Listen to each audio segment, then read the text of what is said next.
Hello दोस्तों, स्वागत है आपका हमारे यूट्यूब चैनल। आज की वीडियो में हम लोग समझेंगे कि समाज यानी कि सोसाइटी होता क्या। सोसाइटी वर्ड हम लोग जनरली यूज करते हैं, यानी कि यूज ऐसे करते हैं कि हम लोग एक समाज में रहते हैं, ऐसे वर्ड बोलते हैं। तो समाज का मतलब क्या होता है? हमारे आसपास के लोग हो सकते हैं जो थोड़े बहुत उसके सोच मिल भी सकते हैं, ठीक है। और जिसके बीच मित्रता भी हो सकता है, दोस्ती यारी भी हो सकता है, मेल जोल भी हो सकता है। तो ये सारी चीज़ जो लोग जिसमें पाया जाता है वो एक समाज के अंतर्गत कर सकते हैं, ठीक है। तो समाज में वही लोग होते हैं और सामाजिक गतिविधियों में भाग लेते हैं, सब एक दूसरे से मिलजुल कर रहना पसंद करते हैं। दोस्ती मित्रता वाली बात उसमें पाए जाते हैं, यानी उसमें कुछ ना कुछ संबंध होते हैं, एक जाल की तरह, नेटवर्क की तरह बनाते हैं। समाजशास्त्र में समाज शब्द सबसे मौलिक है। लैटिन शब्द सोशियस से बना हुआ ये वर्ड, यानी कि सोशियस से बना हुआ ये शब्द समाज है, और जिसका अर्थ ही होता है साहचर्य या मित्रता, यानी कि मित्रता निभाना। जिसके बीच मित्रता होती है, जो हमारे आसपास पड़ोस के जो लोग होते हैं, मित्रता उसमें हो सकती है, तो वो समाज हो सकता है, ठीक है। समाज लोगों के बीच सामाजिक संबंधों पर आधारित एक नेटवर्क होता है। यानी कि समाज तभी कर सकते हैं जब एक दूसरे से सामाजिक संबंधों से जुड़े होते हैं। हो सकता है कि वो ब्लड रिलेशन से ना हो, नहीं, लेकिन सामाजिक रिलेशन में सामाजिक कार्यों की वजह से, सामाजिक गतिविधियों में भाग लेने की वजह से एक समाज के अंतर्गत वे लोगों को गिना जाता है, ठीक है। और अच्छे से समझते हैं कि समाज में होना, कैसे हम कह सकते हैं कि ये सामाजिक विशेषता में फिट बैठते हैं और वो समाज के अंतर्गत आते हैं। तो इसमें सबसे पहली खासियत होती है कि समानता। समाज के लोगों में कुछ समानताएं होती हैं। देखिए, किसी सामाजिक समूह में सदस्यों की समानता उसके पारस्परिकता का प्राथमिक आधार है। समानता ही वह तत्व है जिससे पुरुषों, महिलाओं और बच्चों को एक साथ लाने में समूह की भावनाओं को दृढ़ता से प्रेरित किया होगा। यानी कि आस पास के जो पड़ोस के जो लोग होते हैं, उसमें स्त्री भी रहते हैं, पुरुष भी रहते हैं, बच्चे भी रहते हैं, लेकिन एक दूसरे से कनेक्टेड किस हिसाब से रहते हैं? कुछ ना कुछ कॉमन चीज़ होता है।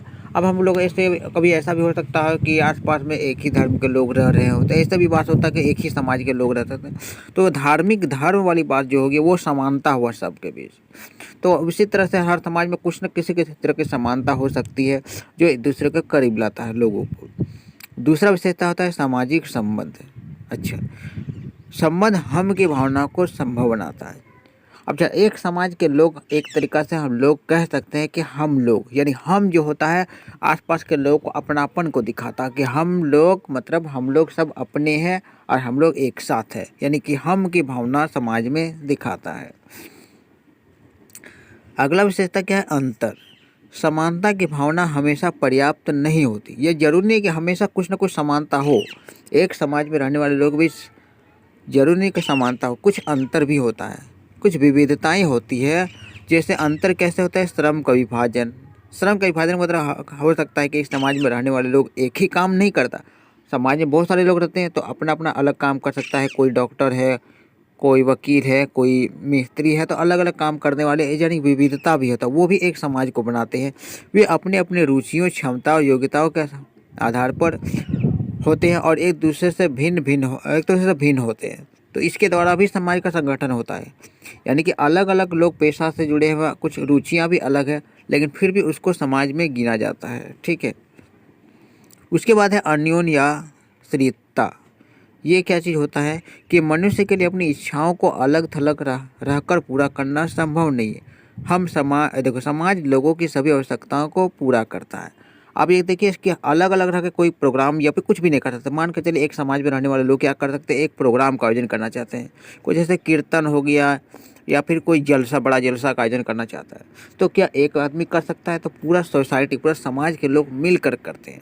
यानी कि अगर लोगों के बीच अगर कुछ इच्छाएँ हैं तो अलग थलग रह के कोई काम पूरा नहीं किया जा सकता, सब मिल के कोई भी काम कर सकते हैं। यानी कि सामाजिक कोई भी काम होता है तो समाज के लोग मिलकर करते हैं।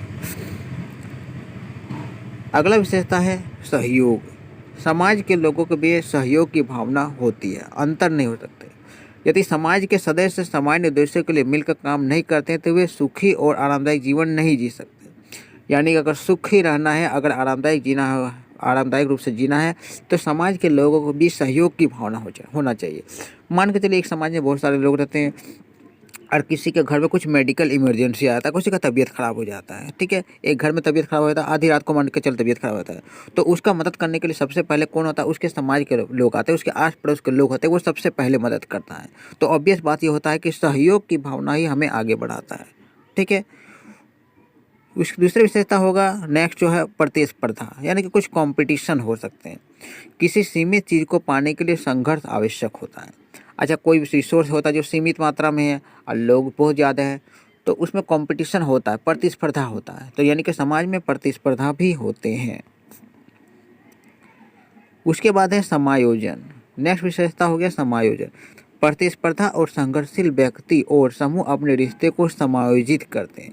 भले ही एक दूसरे से कंपटीशन करते हैं, एक समाज में रहने वाले लोग एक दूसरे से कंपटीशन करते हैं, ठीक है, संघर्ष करके जीते हैं, एक दूसरे से आगे निकलने की कोशिश करते हैं, लेकिन फिर भी जब मदद की बारी आती है और जब मदद की बारी आती है, सहयोग की बारी आती है, तो सब एक दूसरे का सहयोग करते हैं, तभी वो समाज कहलाता है। नेक्स्ट पॉइंट आता है कि आत्मसातिकरण। एक संस्कृति से संबंधित व्यक्ति या समूह दूसरे संस्कृति के प्रथाओं को अपनाता है, जिससे वह उस संस्कृति का सदस्य बन जाता है। अब मान के चलिए एक सोसाइटी है, एक समाज में लोग रहते हैं, तो बहुत सारे लोग रहते हैं, बहुत सारे घर हैं, तो ये तो ज़रूरी नहीं है कि सभी एक धर्म के हो, ये ज़रूरी नहीं है। हो सकता है कुछ मुस्लिम हो, कुछ हिंदू हो, कुछ सिख हो, कोई ईसाई हो, अलग अलग धर्म के हो सकते हैं। तो अलग अलग धर्म के लोग अगर अपनापन कब दिखाया जा सकता है कि मान अब एक सदस्य का कोई त्यौहार है, तो दूसरे धर्म के लोग भी उस त्यौहार में भाग लेते हैं, ठीक है। तो यानी कि एक दूसरे का त्यौहार में अगर भाग लेते हैं, एक दूसरे का संस्कृति को इज्जत करते हैं, तो वो होता है एक सही समाज, ठीक है। समाज के प्रकार को जान लेते हैं। देखिए, समाज के प्रकार होता है यांत्रिक, समानता की एकजुटता से निर्मित, अर्थात श्रम के सरल विभाजन, ठीक है। अगर या देखिए समाज में बहुत सारे लोग रहते हैं, तो श्रम विभाजन होते हैं, लोग अपना अपना काम करते हैं, अपने हिसाब से, अपनी रुचि के हिसाब से काम करते हैं, तो वो श्रम विभाजन होता है। नेक्स्ट आता है जैविक, मतभेदों से एकजुटता द्वारा निर्मित, अर्थात श्रम की जटिल विभाजन। हमने पहले ही बताया इसके बारे में कि समाज में बहुत सारे लोग रहते हैं, कंपटीशन होता है, लेकिन जब सहयोग की बारी होती है सब एक दूसरे का मदद करता है, यानी एकजुटता जरूरी होता है। भले ही मतभेद हो, किसी न किसी रूप में मतभेद होता है, लेकिन सहयोग की भावना होता है। अगला होता है उग्रवादी, अनिवार्य सहयोग से गठित, अर्थात राज्य कल्याण के लिए व्यक्तिगत, यानी कि लोग जो होते हैं जब समाज के कल्याण की बारी आती है तो सभी सहयोग की भावना रखते हैं। अगला है औद्योगिक, स्वैच्छिक सहयोग से गठित, अर्थात व्यक्तिगत कल्याण के लिए राज्य। जैसे कि औद्योगिक का मतलब एक तरीक़ा से समझ लीजिए कि एक समूह जब बनते हैं सामाजिक कामों के लिए, और सामाजिक काम समाज को आगे बढ़ाने के लिए बनते हैं। नेक्स्ट होता है लोक, समरूप और पारंपरिक रूप से गठित, जब लोगों में कुछ समानताएँ आती है, कुछ के परंपराएं कुछ समान होते हैं, तो वो भी एक समाज में आते हैं। और उसके बाद हो गया शहरी, यानी कि विषम और औपचारिक प्रणाली, कुछ जो लोगों में होते हैं कि समानताएं कुछ भी नहीं होती है, कंपटीशन ज़्यादा होता है, लेकिन जब एक समाज में रहते हैं तो फिर सामाजिक रूल को मानने पड़ते हैं, यानी कि हमें मानना पड़ता है कि ये हमारे समाज के आदमी हैं और उनके ज़रूरत को हमें थोड़ा बहुत ख्याल रखना पड़ता है। तो यहाँ तक हम लोगों ने समाज को देख लिया और समाज के प्रकारों को भी समझ लिया है। उम्मीद है आप लोगों को वीडियो पसंद आया है। अगर वीडियो पसंद आया तो वीडियो को ज़रूर लाइक कर दें और अपने दोस्तों में शेयर कर दें। अगर आप लोग को कोई कमेंट और सुझाव हो तो कमेंट करके मुझे ज़रूर बताएं।